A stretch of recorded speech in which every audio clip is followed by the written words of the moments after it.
Dua edən zaman hansı cavabı gözləyirsən? Müqəddəs yazı deyir, diləyirsiniz, amma almırsınız. Çünki öz kefinizə sərf etmək üçün pis niyyətlə diləyirsiniz. Deməli, mən nə dilədiyim və hansı niyyətlə dilədiyim çox vacibdir.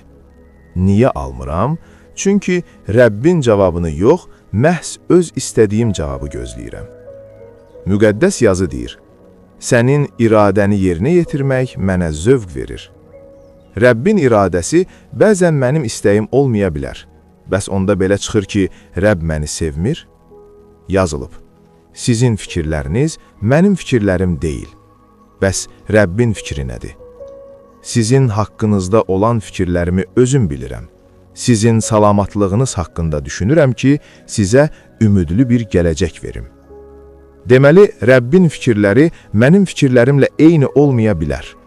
Bəs onda necə diləməliyəm? Yenə qayıdaq öncəki fikrə. Keyfimə sərf etdiyi kimi yox.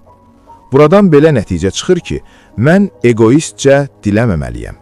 Bu, o deməkdirmi ki, yox cavabına da açıq olmalıyam? Bəli, yox cavabına da hazır olmalıyam. Yenidən oxuyuruq. İradəni yerinə yetirmək mənə zövq verir.